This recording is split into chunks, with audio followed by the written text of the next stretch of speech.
Today, we are cracking open a book that has truly changed the game when it comes to understanding why we do the things we do. The Power of Habit by Charles Duhigg.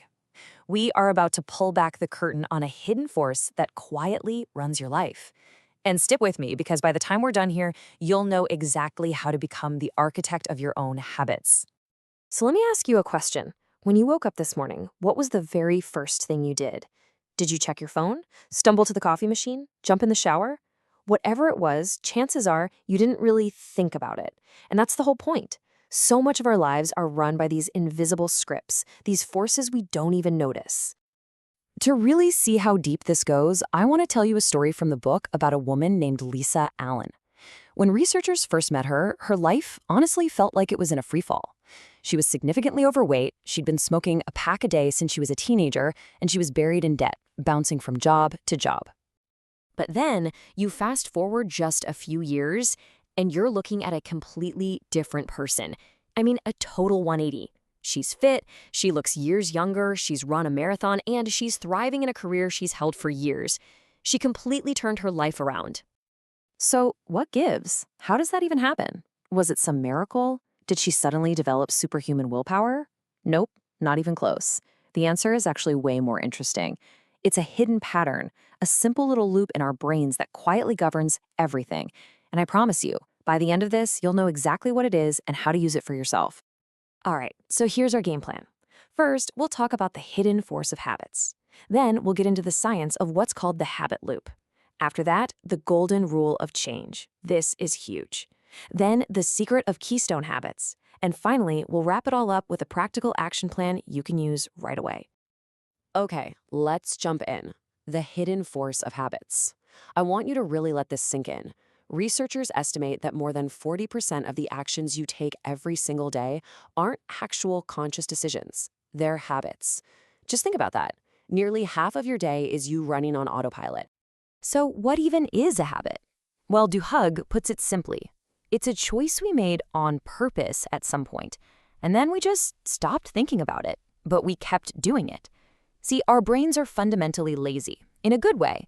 They're always looking to save energy, so when they find a shortcut that works, they lock it in as an automatic routine.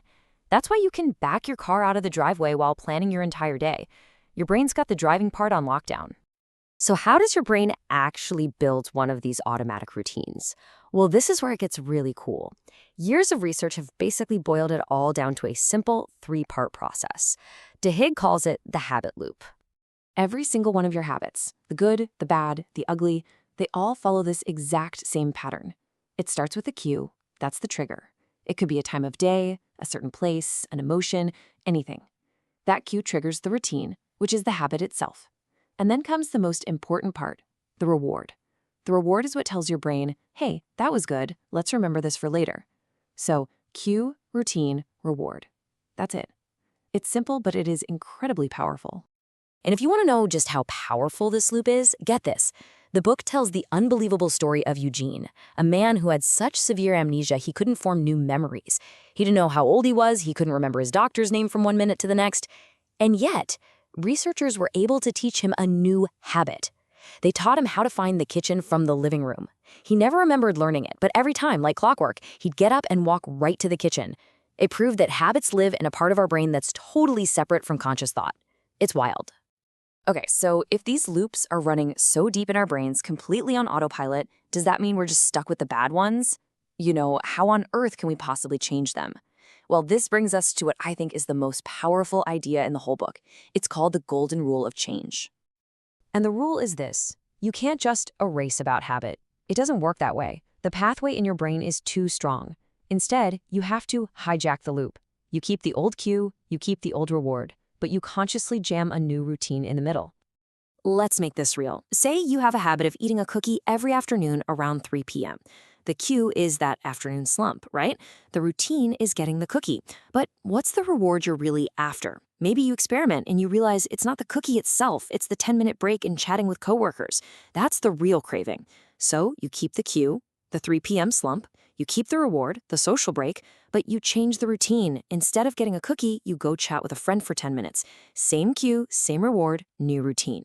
That, right there, is how you do it. Okay, quick pause. If this is already getting the wheels turning in your head, if you're thinking of a habit you'd love to work on, do me a quick favor and hit that like button. It really does help more people discover this stuff. And hey, if you know someone who could use this, share it with them. It might be exactly what they need to hear. So now we have the playbook for changing any one habit. But let's go back to Lisa for a second. Remember her? She didn't just change one thing, her entire life got an upgrade.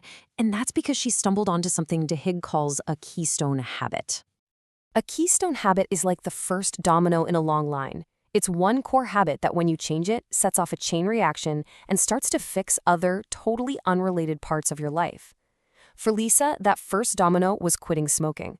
That one victory gave her the confidence and the discipline that just naturally spilled over into how she ate, how she exercised, how she handled money, everything. And the book is full of fascinating research on this. For example, people who start exercising regularly just start eating better and being more productive. They don't even consciously plan to. Or get this, making your bed every morning is correlated with better personal finance habits. These little wins create momentum. They prove to you that change is possible, and that makes the bigger changes feel, well, not so big after all. Okay, this is all fantastic, but the real question is, how do we actually do it? How do we put all this into practice in our own lives? Well, thankfully, Duhigg gives us a clear step-by-step framework for any habit we want. Here it is, 4 simple steps. Step 1, identify the routine. What's the specific behavior you want to change? Step 2, experiment with rewards. You got to figure out what craving that routine is actually satisfying. Is it hunger, boredom? Step 3, isolate the cue. You have to play detective for a few days. Every time the urge hits, write down where you are, what time it is, how you're feeling. And finally, step 4, have a plan. You literally write it out. When cue, I will new routine in order to get reward. And that's it. You now understand the science of why you do what you do. And if there's one thing you take away from all this, let it be this. Your habits are not your destiny. They were once choices, and they just became automatic. And now you have the knowledge and the power to make new choices. You can redesign them. Now look, everything we've talked about today is really just scratching the surface.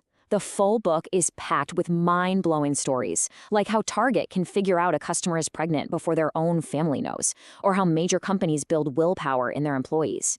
If you're serious about this, then getting the full book is the absolute essential next step.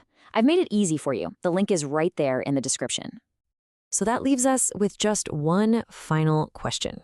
Now that you have this blueprint, which habit will you start redesigning today? What's that one keystone habit, that one small change that could start a chain reaction for you? Hey, thank you so much for hanging out with me and diving into this. If this was valuable for you, make sure you subscribe because we do this all the time. And don't forget, the link to grab your own copy of The Power of Habit is waiting for you down below. Go build some better routines. I'll see you in the next one.